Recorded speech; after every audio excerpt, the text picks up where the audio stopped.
Olá amigos, tudo bom? Nós estamos de volta aqui na nossa TV da Cidade, Canal 20, com mais uma edição do programa Saúde e Companhia. Espero encontrar você de bem com a vida. O programa de hoje vai ser muito bacana. Nós vamos dar continuidade a uma conversa que tivemos aqui com um médico especialista em coluna, sobre um tema que eu refuto de muita importância, que é a famosa hérnia de disco, distúrbios, podemos dizer assim, da coluna, e um novo método de cirurgia quando há necessidade de coluna. Você vai saber já já que método é esse e você vai saber já já quem é o nosso convidado. Vai ser muito bacana e a gente vai falar sobre o método cirúrgico e as prevenções, os cuidados que nós temos que ter com relação à nossa coluna. Mas antes de apresentar o convidado, eu gostaria de rapidamente falar sobre um tema que nós não podemos deixar de falar, que é a educação sexual hoje entre jovens adolescentes. Esse é um problema que há muito se fala e que não se pode deixar de lado. É um problema que tem tido um crescimento em todo o Brasil, apesar de que aqui em Joinville a Secretaria da Saúde diz que houve uma diminuição no número de casos, porque a Prefeitura implantou um projeto, e esse projeto já não é de hoje, de distribuição de pílulas anticoncepcionais, de preservativos femininos e masculinos, e também a implantação do famoso DIU, que é o dispositivo intrauterino. Só que é bom lembrar que, mesmo assim, a relação sexual entre meninas e meninos continua alta. Isso não sou eu que falo, as estatísticas mostram. E as doenças sexualmente transmissíveis continuam em alta também. Não é só colocar DIU, não é só falar de pílula anticoncepcional, se nós não falarmos também dos cuidados que o adolescente tem que ter com relação a doenças sexualmente transmissíveis, que são as famosas DSTs. E aí se inclui a gonorreia, sífilis, cancro, entre outras, a AIDS, a síndrome da imunodeficiência adquirida. Como lá em Portugal, eles dizem SIDA. Aqui no Brasil é AIDS. E continua entre nós. A AIDS não foi erradicada, ainda não há vacina, há tratamento, mas não há cura. Então, conversar, falar é fundamental. A prevenção, ela não passa só na oferta de anticoncepcionais, mas sim na conscientização. Números não salvam. O que salva é atitude, é conversa, não uma vez por semana. Se possível, lembrar sempre. Olha, cuidado, muita atenção. As doenças sexualmente transmissíveis estão por aí. O jovem pode praticar sexo? Pode. Mas tem que ser orientado. E a família, pai, mãe, o cuidador, tem um papel fundamental neste processo. Ok? Muito bem, o programa de hoje vai conversar com o Dr. Ricardo Miyamoto. Dr. Ricardo Miyamoto é médico ortopedista especializado em coluna vertebral. O Dr. Ricardo esteve aqui, nós tivemos uma conversa, ele retorna para que nós possamos dar continuidade àquele bate-papo que foi muito interessante. Inclusive, eu recebi alguns e-mails para que nós levássemos adiante a conversa e falasse um pouco mais sobre este tema, que, aliás, é um tema que sempre está em evidência. Os cuidados que nós temos que ter com a nossa coluna vertebral. Doutor Ricardo Miyamoto, como vai, meu amigo? Olá, Arivan. Muito obrigado pelo convite novamente. A gente conversar sobre a coluna vertebral e um dos temas que mais atinge a população, mais incomoda, mais é a causa principal de falta seu trabalhador na empresa, tá? É a dor na coluna. Dor na coluna. Ricardo, eu lembro que há uns anos atrás, nós tivemos um episódio lamentável aqui numa praia, eu não sei se era Pissarras ou Barra Velha, de um belga, que acabou vindo para Santa Catarina, sofreu um acidente na coluna e foi operado no Hospital Dona Helena. Inclusive você foi o autor, eu acho, dessa cirurgia. Ele teve um trauma. Isso faz uns 15 anos atrás, Ricardo, aproximadamente? Aproximadamente uns 15 anos. 15 anos atrás, né? Foi noticiado, inclusive. Um rapaz jovem, né? Ele veio passar a temporada aqui no Brasil e, como a gente sempre faz campanhas de prevenção para que você não faça mergulho, né? No verão, nessa época do ano, não, né, Ricardo? Pule de cabeça, tá? Das pedras para o mar, porque, primeiro, que você não sabe direito a profundidade. Segundo, que o mar, a profundidade, muda muito de um ano para o outro, né? E, infelizmente, esse rapaz, ele mergulhou, ele bateu com a testa no fundo, né? Na areia, ele fez a fratura cervical. Cervical? Né? Fratura cervical. No momento do trauma, realmente ele sentiu um choque, né? Aquele choque que praticamente você amortece as mãos e as pernas e acabou sofrendo uma fratura, luxação da coluna cervical. Então, por felicidade, ele foi muito bem socorrido e nos trouxeram para o hospital. Na época, a gente socorreu, se não me engano, no Hospital Dona Helena. Isso há 15 anos atrás. E era o início, tá? Eu me lembro muito bem da tecnologia médica em internet. Então, a gente se comunicava pela internet com os médicos belgas. Então, fomos conversando, discutimos os casos, até uma decisão comum do procedimento cirúrgico.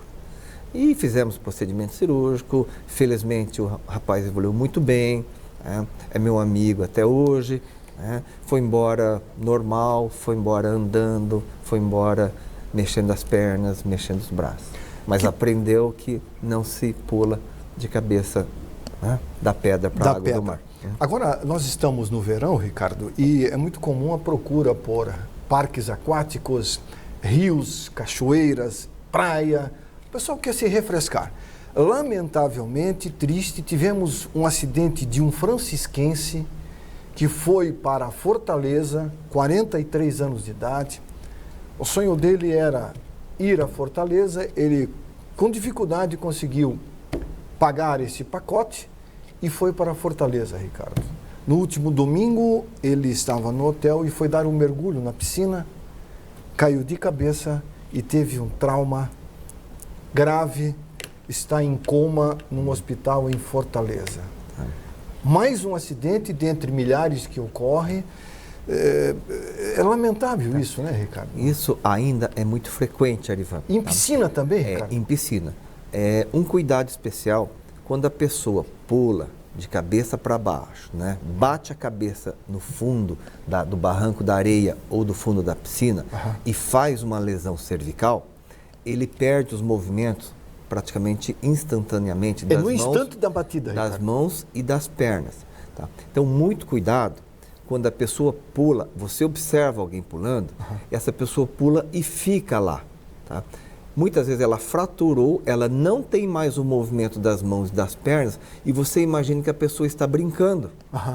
Mas, na verdade, ela não consegue mexer as mãos nem as pernas e vai morrer afogada.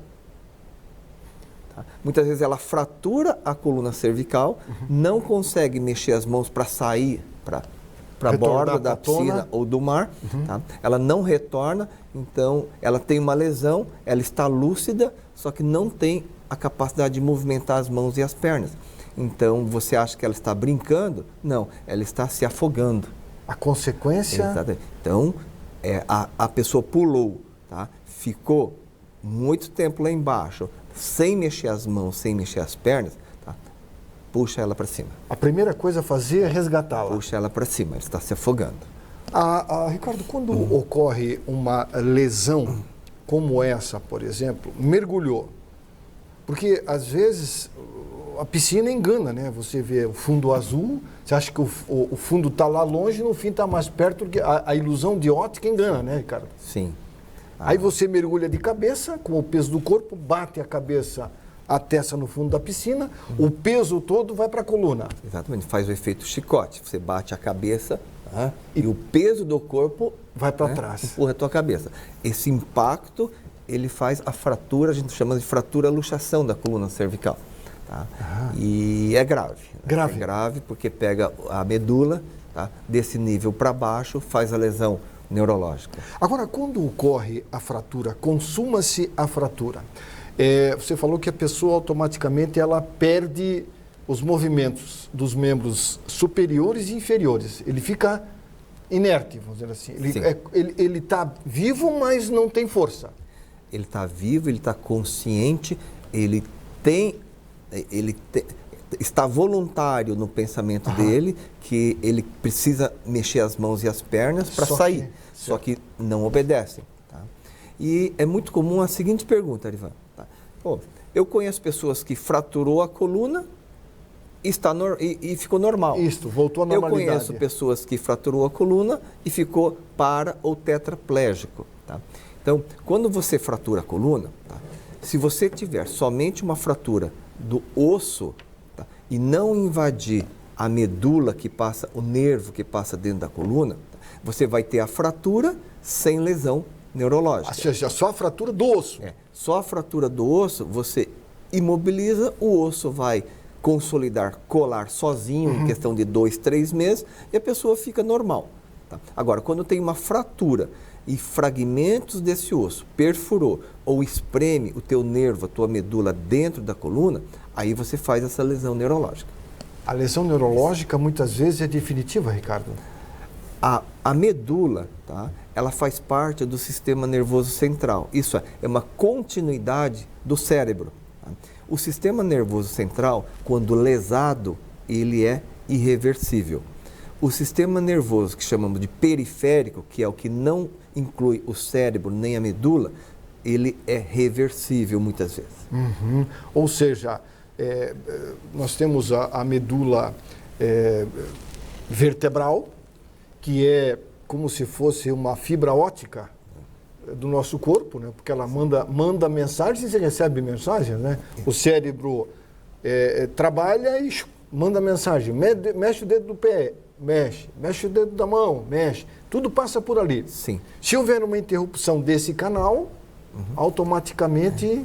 Então, interrompeu a comunicação, o caminho do estímulo, da transmissão, da sensibilidade ou do motor, né? Interrompeu, não tem retorno. Não tem retorno. Não tem retorno. Se houver um corte desse fio, vamos dizer assim, certo, não tem como você emendá-lo? O sistema nervoso central não recupera.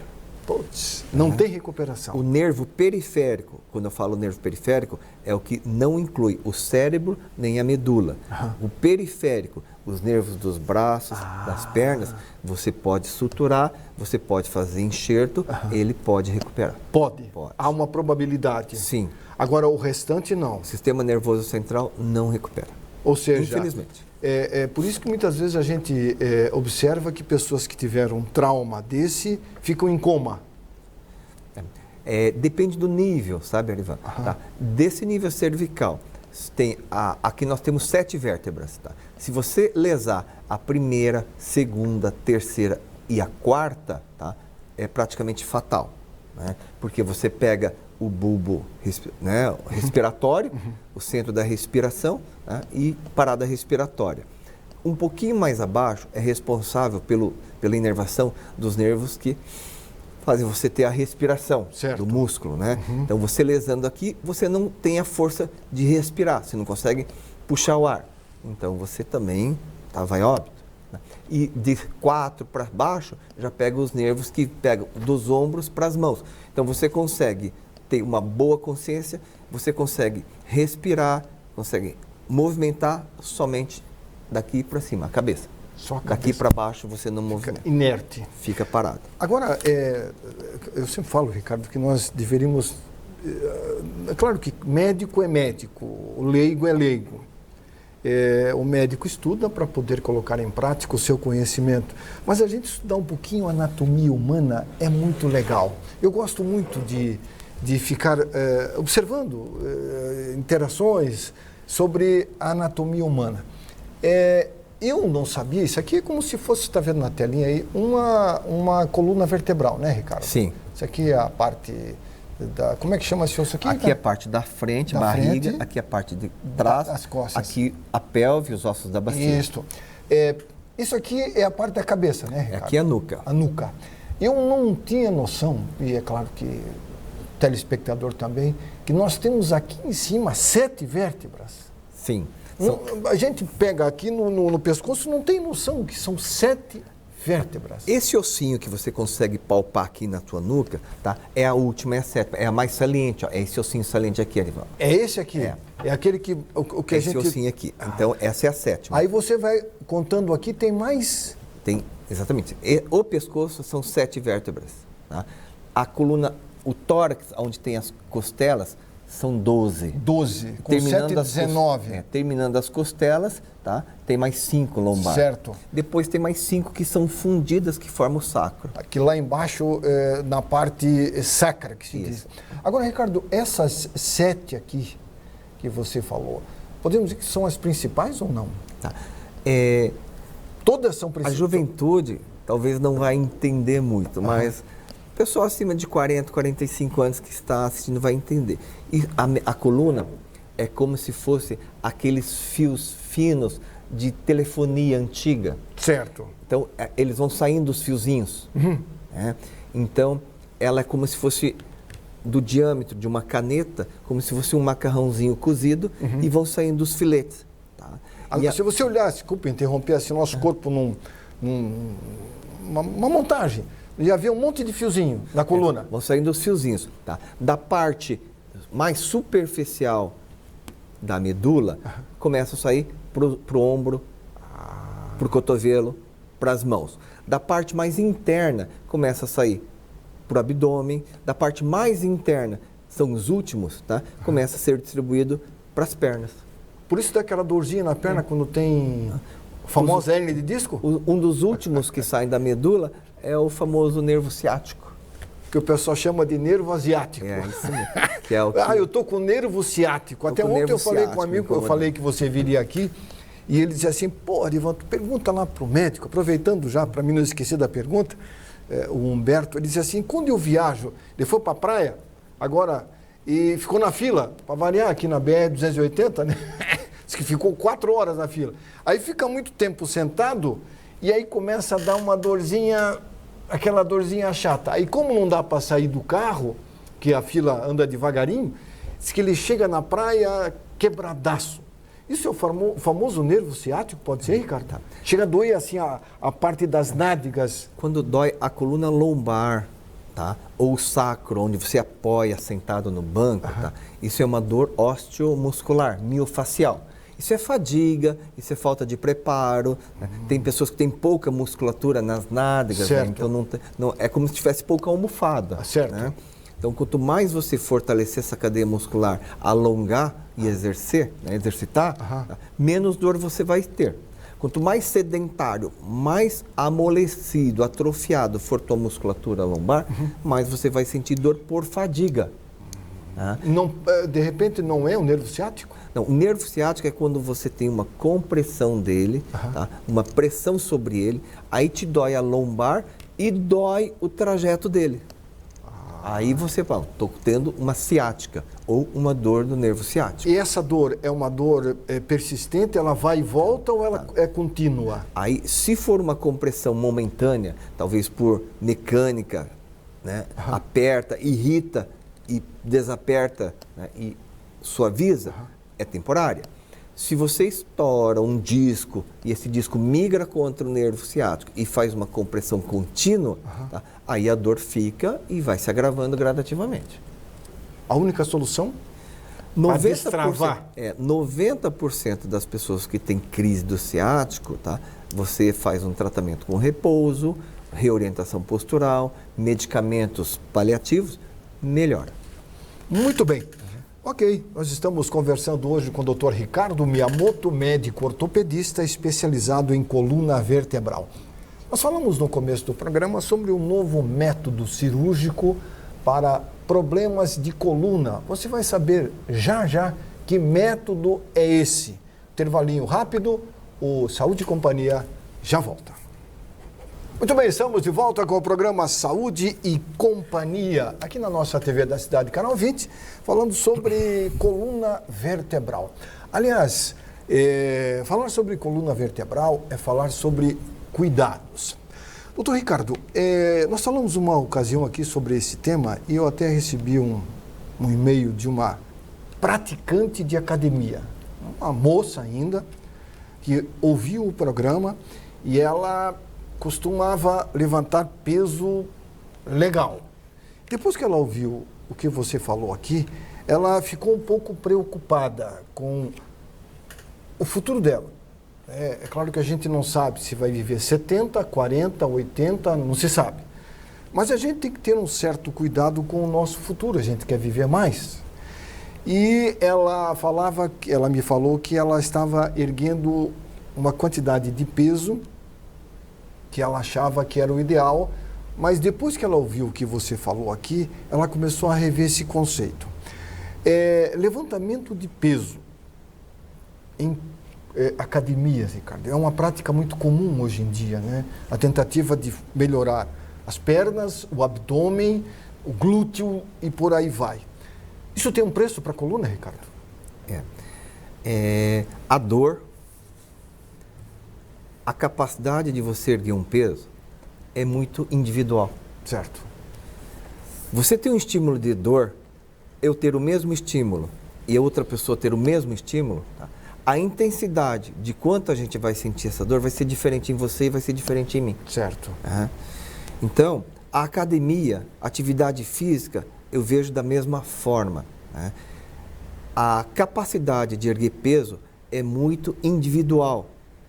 Não tente fazer a mesma repetição que quem já faz academia há 5, 10 anos e você começa agora e você já quer acompanhar, porque talvez você seja mais jovem ou que você tenha mais vigor. Por quê? Porque é tudo uma questão de biomecânica.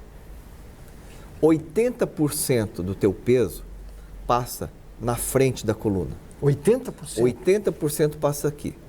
20% passa atrás da coluna. E quando termina as costelas, entre a costela e a bacia, que é a coluna lombar, só tem o eixo da coluna lombar que suporta o peso. É o único pilar. Que é a parte mais grossa da coluna. O pilar de sustentação e resistência de peso. É só aqui. 80% do peso passa aqui, 20% atrás. Porra, é muito pouco, né, Ricardo? O restante é auxiliado pela musculatura 360 graus. O abdômen, lateral e musculatura paravertebral lombar. Se 80% do teu peso passa aqui na frente, o que tem aqui na frente que suporta o peso? Tem as vértebras e os discos. O disco tem duas funções. Uma de amortecer o impacto, a outra de estabilizar a tua coluna. Para não ficar... Certo. Então, qualquer peso acima da capacidade de absorção de impacto do disco ou de estabilização do disco, você vai pegar esse disco, que é uma almofadinha, e vai espremer.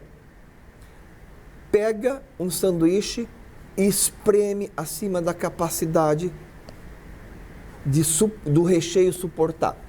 Aperta o sanduíche, a maionese não vai vazar? Se você pegar uma vértebra contra outra, apertar acima da capacidade do disco suportar a pressão, o disco vai sair do lugar. É a famosa hérnia de disco. Famosa. Então, às vezes você está pensando que você está se exercitando, fazendo atividade física, movimentando o corpo, tá? Só que além da sua capacidade. Então, um esporte bem feito é saudável. Um esporte mal realizado é insalubridade. Então, com o esporte, você pode se dar muito bem, como você pode se dar muito mal e adquirir alguma patologia, alguma doença, erguendo peso. Até porque, doutor Ricardo, não adianta você ter um um corpo tipo definido, mas por um tempo limitado. Acredito que a pessoa que exacerba numa atividade física para levantar peso, ele pode curtir agora a sua juventude, mas lá na frente ele pode ter uma consequência, Ricardo? Ele pode fazer o tipo de atividade, tá, até em excesso, desde que o suporte de estabilização, tá, e de capacidade de absorver peso dos discos, tá, não seja superior à capacidade do próprio disco, né? Então, você quer fazer musculatura, fortalecimento muscular para cintura e pernas, coxa, perna, tá?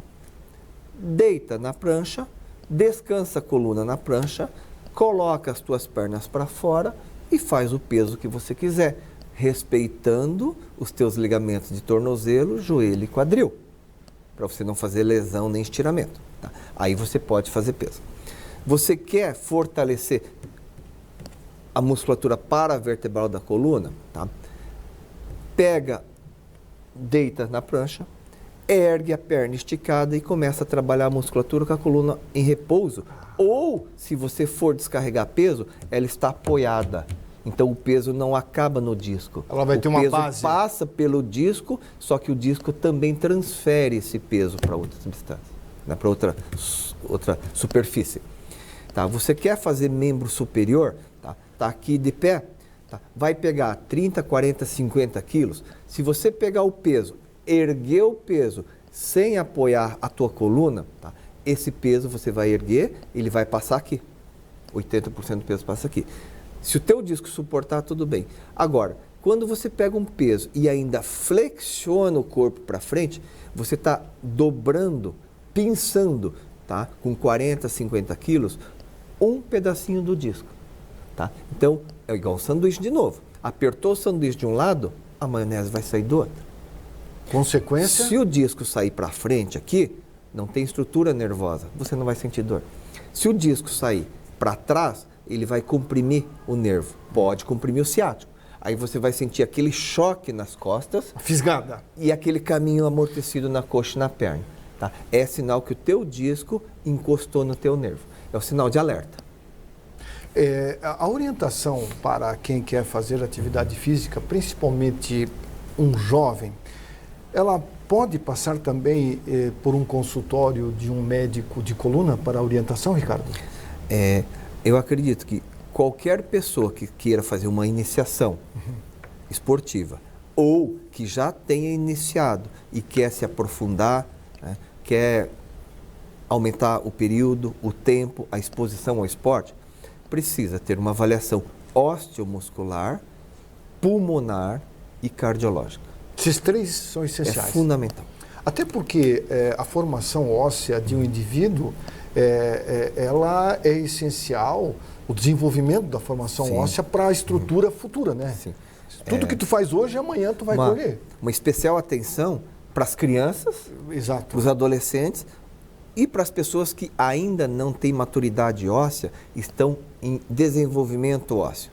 Porque o osso, quando ele está crescendo, tá, ele tem as camadas nas extremidades do osso que são mais frágeis, que são cartilagens, onde estão se multiplicando para o osso esticar. Certo.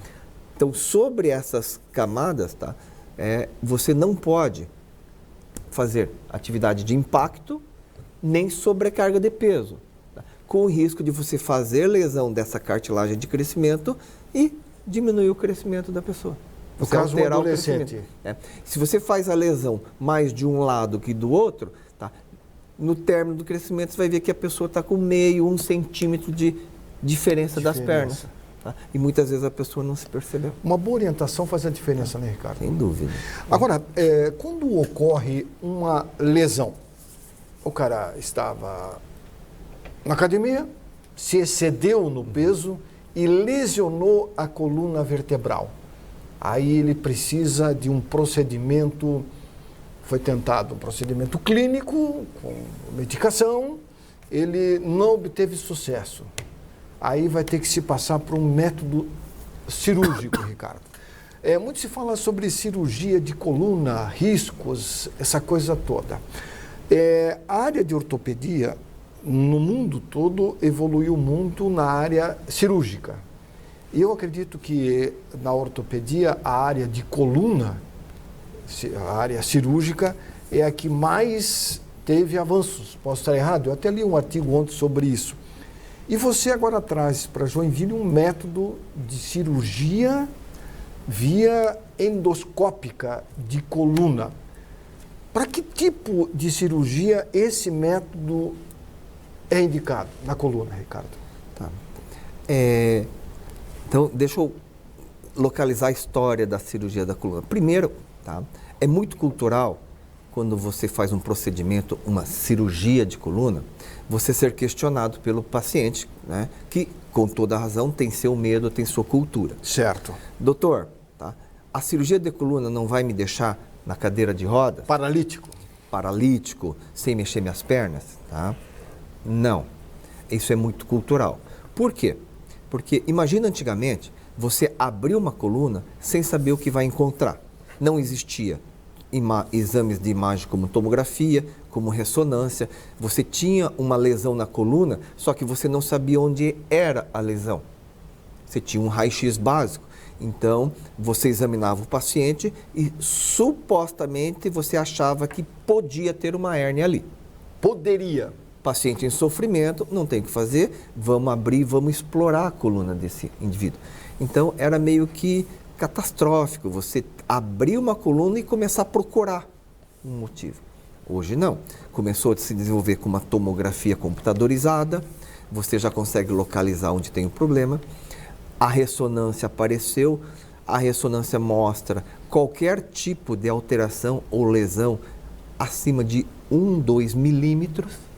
Então, é preciso, tem uma lesão tumoral, tem uma hérnia, você examina o paciente, você já sabe, né, pelo teu exame, aonde pode estar o problema e você se utiliza ainda de métodos complementares para confirmar o que você pensa, né, como uma tomografia, uma ressonância, uma cintilografia e vários outros métodos. Né? Então, facilitou muito a cirurgia. Mas, tá, a partir do momento que você fazia o diagnóstico, você teria que operar quando necessário, evidente.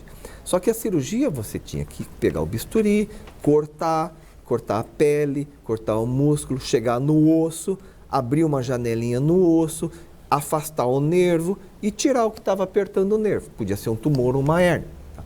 Uma cirurgia altamente invasiva. E com o tempo, tá, foi se desenvolvendo o que a gente chama de cirurgia minimamente invasiva. O que significa isso? Você agredir muito pouco as estruturas anatômicas do paciente. Tá? Isso significa o quê?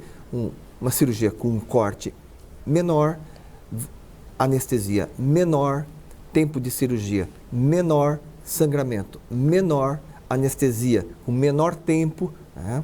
E complicações respiratórias pós-operatórias menores, índices de infecções menores. Então, a tecnologia de cirurgia de coluna está evoluindo muito bem.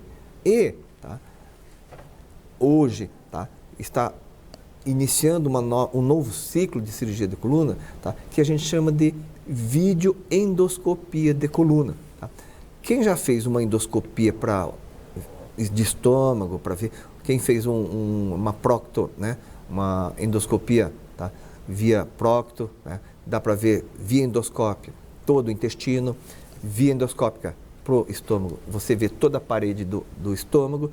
Hoje, a gente, pelo aparelho de videoendoscopia, a gente consegue chegar na lesão, tá, com um corte mínimo, fazendo anestesia local e uma pequena sedação. Qual a vantagem disso? Tá? Qual a vantagem? Um senhor, uma senhora de 70, 80, 90 anos de idade, você faz uma anestesia local, faz uma sedação, não precisa entubar, não precisa anestesia geral, você faz o procedimento em 30, 40 minutos e a pessoa vai embora no mesmo dia. E vai andando. Né? Então, não tem hoje como comparar essa evolução. Tá? Agora, é tecnologia desenvolvendo felizmente, né? E os cirurgiões aprendendo dia a dia, se atualizando, tá? E a curva de aprendizado a gente vai adquirindo e a medicina vai melhorando. A evolução, a ciência, ela tem evoluído muito nesse quesito oferecer opções de tratamento, tanto medicamentoso quanto cirúrgico, dando ao indivíduo opções, né, Ricardo, de tratamento. O médico diz, ó, nós temos esse método e nós temos esse aqui. Vamos, por exemplo, o cara, ele chega lá com um problema na coluna que precisa ser muito bem avaliado. Ele é feito uma avaliação clínica, pede-se um exame de imagem de alta precisão e se faz o diagnóstico de que tem que se fazer uma pequena cirurgia como essa que você falou, videoendoscópica. Há indicações precisas para isso?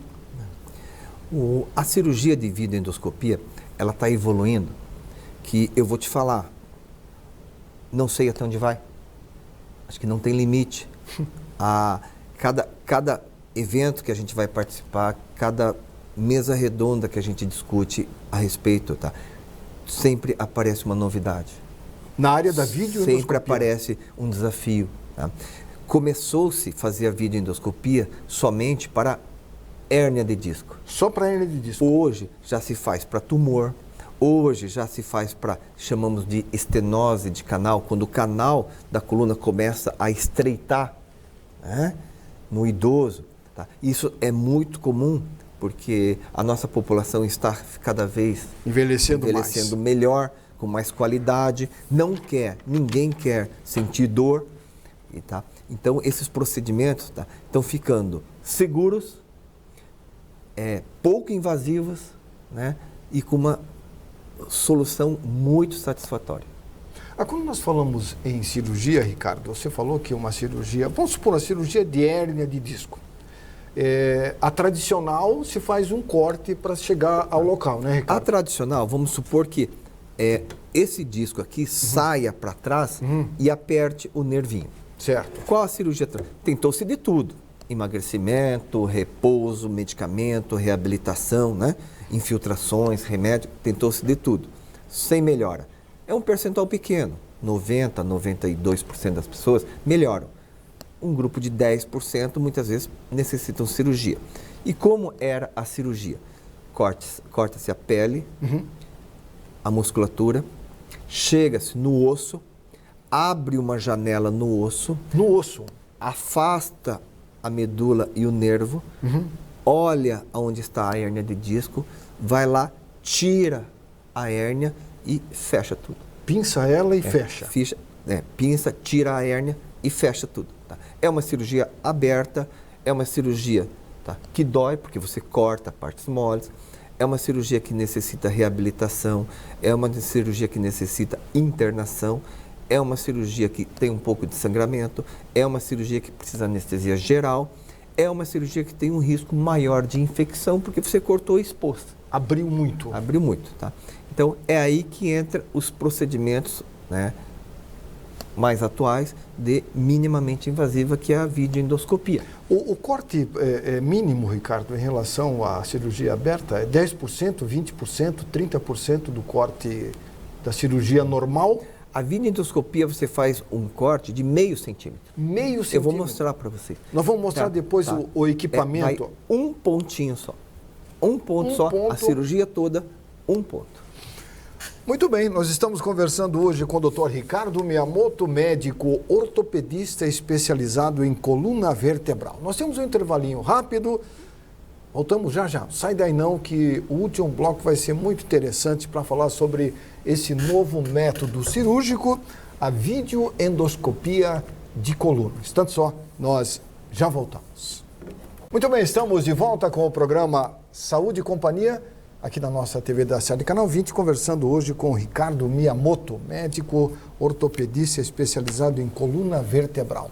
Lembrando que se você quiser sugestionar um tema para que nós possamos abordar aqui no programa, na telinha vai aparecer ali o meu e-mail e o meu WhatsApp. Você pode mandar a sua mensagem, a sua sugestão e nós com certeza vamos atender. Tá aí a mensagem, ali é o meu WhatsApp. particular e o meu e-mail. Ok? Doutor Ricardo, você trouxe aqui uns aparelhos ali que tá me deixando curioso.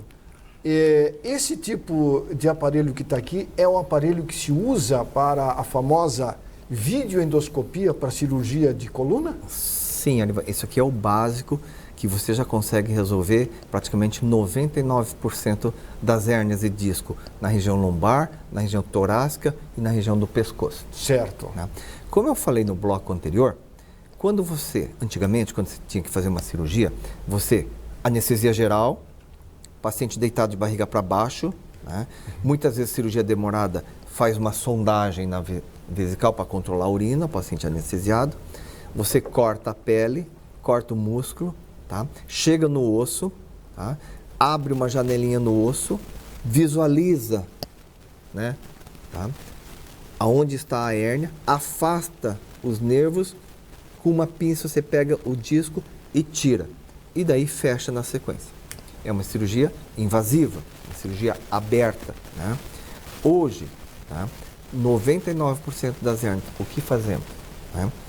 Nós pegamos, tá? Não precisa anestesia geral, pode fazer uma anestesia local.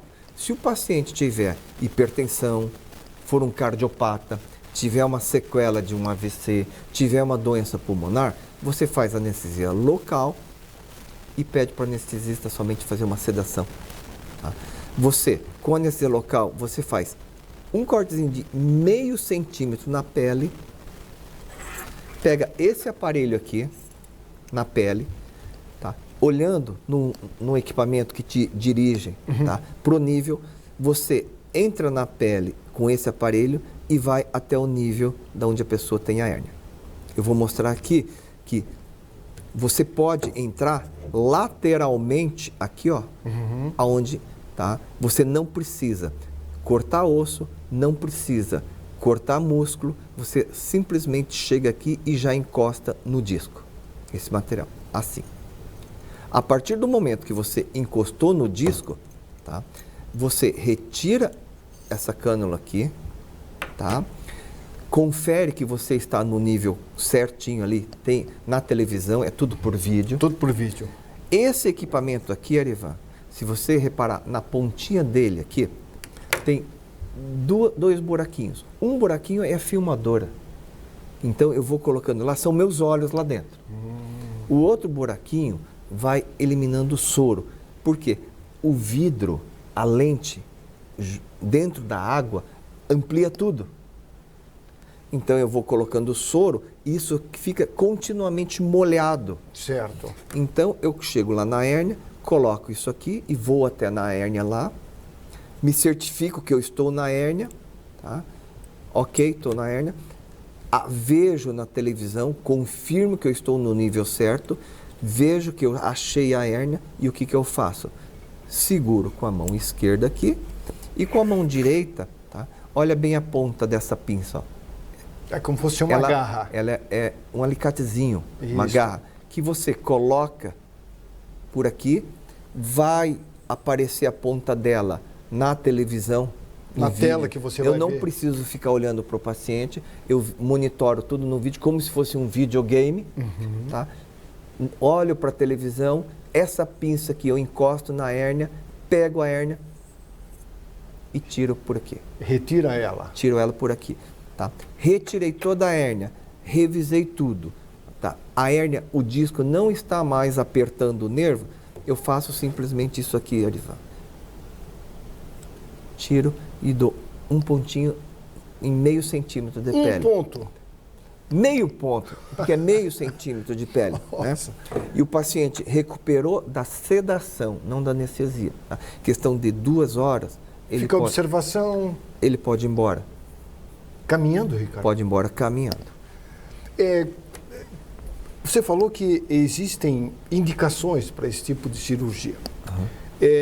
Para que a herniação de uma determinada área da coluna, existe uma graduação, Ricardo? É assim. A hérnia e a dor, de novo, ela é muito individual. Certo.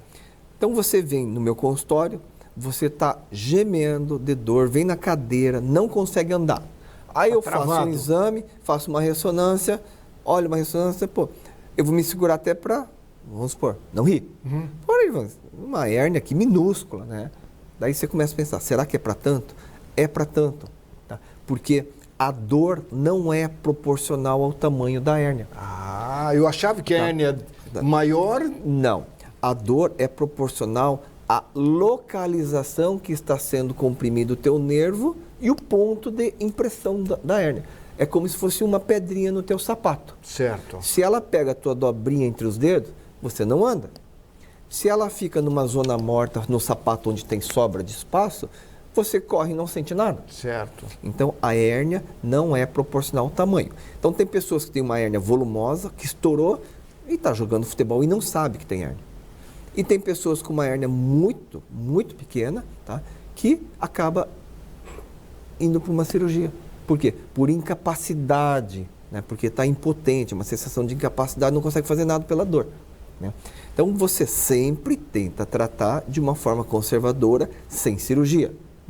Mas, preste atenção, não pode, tá, além da dor, ter alteração neurológica, nem alteração de controle de esfíncter urinário, nem retal. Se você tiver uma hérnia de disco, que além da dor, você sente anestesia, não consegue mexer os dedos dos pés, tá? Perda de controle urinário e retal, tá? Não tem o que pensar. Cirurgia, senão fica irreversível. Tá? Agora, dor lombar, tá? Dor irradiada, amortecimento da pele, tá? Vamos dar o medicamento, vamos fazer repouso, vamos observar. A maioria melhora. A maioria melhora. A maioria melhora. Agora, esse método cirúrgico, ele é aplicado em qualquer parte da coluna ou ela tem indicações para determinadas áreas da coluna, Ricardo? Como toda técnica nova, no início ela é muito limitada. Certo. Então, ela começou sendo utilizada para a hérnia de disco na região lombar. Tá? E, no início, era simplesmente colocado aqui por trás. Certo. Aonde tem um pequeno pertuito, um buraquinho, apertadinho, né? Então, muitas vezes você precisava fazer pegar uma fresa e raspar um pouquinho de osso. Tá? Evoluindo, tá? O aparelho o acesso começou a ser mais, a gente chama de foraminal, entra aqui pelo túnel da raiz. Aí você não precisa cortar osso nenhum, você já vai direto. A partir desse desenvolvimento, tá? Foi-se para a região torácica e a região cervical. Certo. Hoje já é muito viável você fazer uma endoscopia para hérnia cervical, torácica e lombar. Então, praticamente, ela abrange quase toda a coluna. Toda a coluna. Tá? Utiliza-se hoje também para fazer uma biópsia de uma suspeita de um tumor. Tá? Utiliza-se também para você retirar o ligamento do canal da coluna, que no idoso, que está começando a engrossar e fechar o canal. O estreitamento. A gente chama isso de estenose de canal, que são as pessoas de mais idade ou quem tem uma instabilidade ou um disco que não funciona adequadamente. Tá? É incrível a natureza. Tá? Você começa a gerar instabilidade entre os ossos, né? A natureza observa, não pode deixar instável. Então, o ligamento que junta um osso no outro, ele começa a engrossar. Para evitar? Para evitar essa instabilidade. Porque como você está forçando o ligamento, é igual uma musculação. Você força o músculo, ele cresce. Aqui você força o ligamento, ele começa a crescer. Só que não tem espaço para ele crescer. Então ele cresce para dentro do canal. Só que dentro do canal passa a medula. Aí ele comprime. Aí ele começa a fechar o canal da medula e o idoso começa a caminhar e começa a sentir fraqueza, falseio da perna, insegurança para subir um degrau, descer um degrau e às vezes começa a, pela essa insegurança, falsear a perna e cair. Então isso se chama estenose de canal por hipertrofia do ligamento. Esse tipo de cirurgia? Então, com esse equipamento? Videoendoscópio, a gente vai lá, retira o ligamento e deixa o nervo solto. Tá? A melhora é imediata. No outro dia, tá? O paciente está sorrindo, está caminhando, sem sentir formigamento nas pernas. Em caso de acidentes, também pode ser utilizado esse método, Ricardo? Para fraturas, tá? Ainda não tem utilização, porque a fratura, o osso, ele precisa ser estabilizado. Certo. Então você precisa colocar metais, tá? Tipo parafusos, roscas, para segurar o osso quebrado. Então é cirúrgico no momento. Agora, quando nós falamos na evolução de método cirúrgico para a coluna, se quebra um tabu de que cirurgia de coluna é sinônimo de cadeira de rodas. Hoje, pela estatística, né, é muito mais provável que você venha a sentar numa cadeira de rodas se você não fizer o tratamento. Se você tiver uma hérnia de disco extrusa, espremendo a tua medula e não descomprimir, você vai ter alteração neurológica, você vai perder força muscular das pernas, vai perder controle de esfíncter, consequentemente você vai perder força e não vai conseguir andar. Tá? Uma fratura que tem a lesão neurológica, tá? Com indicação de cirurgia, você abre, retira o fragmento ósseo que está apertando a medula e estabiliza. Tá? Consolidou a fratura, vida normal. Não operou, esse fragmento ficou espremendo a medula, tá? Vai dar dano neurológico. A pessoa perde força, perde controle do esfíncter e não tem capacidade de sentar e andar. Quem teve já uma hérnia e operou, pode ter a chance de ter a segunda? Ou seja, a chance é maior, Ricardo? Tá. Quando você faz uma cirurgia só da hérnia, tá? Você está tirando a consequência de uma biomecânica alterada. Certo. Porque alguém apertou, teve algum motivo que apertou e o disco saiu do lugar. A cirurgia da hérnia é quando você tira esse disco que saiu do lugar. Então, o problema, se você não corrigir, continua. Em caso de pessoas sedentárias, má postura, obesas, né? Então, o problema, a causa, né, da hérnia persiste. Então, grandes possibilidades de você continuar aumentando a pressão do disco e mais um fragmento desse disco sair mais para frente. A obesidade é um dos maiores, vamos dizer assim, males para distúrbios de coluna, Ricardo? É o sobrepeso acima do que o teu disco suporta a pressão. Então, é muito individual. Tem pessoas que têm uma capacidade muscular muito forte, então ela consegue 10, 20, 30 quilos de sobrepeso, vida normal. Tá? Agora, tem pessoas extremamente frágeis, musculatura atrofiada, flácida, com sobrepeso. Então, essa carga vai cair toda sobre a coluna, sobre o disco. E ao longo do tempo, essa sobrecarga no disco vai desgastando o disco até que ele migre de lugar. Então, isso quer dizer que hérnia de disco não é sinônimo de idade, de velhice? Não é sinônimo de velhice. Não é sinônimo, tá, de obesidade ou não. As pessoas magras sofrem um impacto, pega uma caixa, movimento brusco, de forma inadequada, vai ter uma hérnia de disco. Tá? A criança, o adolescente, tá, não que ela não tenha hérnia de disco, é que o disco da criança ele é muito amolecido, é muito gelatinoso. Então, quando ele sai do lugar, ele é tão amolecido que muitas vezes ele encosta no nervo, não dói. Tá? E o disco da pessoa jovem, ele é mais emborrachado, mais consistente. Mais então, duro. Quando sai do lugar, encosta no nervo, dói. E por que o idoso tem menos hérnia de disco do que o adulto jovem? Porque o disco do idoso, ele já não é tão emborrachado, ele já é meio ressecado, endurecido. Então, ele tem mais dificuldade de se fragmentar e sair do lugar. Ele fica mais fixo. Fica mais endurecido ali. Ele diminui a altura, fica com uma certa instabilidade, começa a ter desgaste ósseo, que é a artrose, tá? Mas muitas vezes não faz a hérnia de disco, porque o disco já está desidratado, degenerado, ressecado. Doutor Ricardo, chegamos praticamente ao final do programa. Foi muito bom conversar com você. E deixa um recado para quem está em casa e que de repente tem dúvidas ainda a respeito de distúrbios da coluna. Uma dica show. Tente conhecer, tá, a tua coluna. Saiba exatamente, tá, como conviver com ela, respeite a tua coluna, não dê sobrecarga para a tua coluna. A coluna ela é muito individual de pessoa para pessoa, tá? Então, você precisa achar o ponto ideal do que a tua coluna é capaz de fazer e do que ela não é capaz de fazer. Com atividade física, no teu trabalho, a hora de pegar um peso, na hora de ficar mais do que 1 ou 2 horas numa posição só, tá? Para ver se a tua coluna tem capacidade ou se ela vai entrar numa fadiga com consequente dor ou não. Muito bem. Dr. Ricardo Miyamoto, obrigado. Eu que agradeço, Arivan. Estamos à disposição. Muito bom conversar comigo. Fica o convite para outra oportunidade. Quer dúvidas, por favor. Estamos juntos. Grande abraço. Um abraço. Muito bem, ficamos por aqui, desejando a todos uma ótima semana. E um detalhe, como disse o Ricardo, né? Conheça melhor a sua coluna. Que dor de coluna é um negócio complicado. Só sabe quem tem. Então, para evitar, muito cuidado. Um grande abraço a todos. Nós voltamos semana que vem. Até lá. Tchau.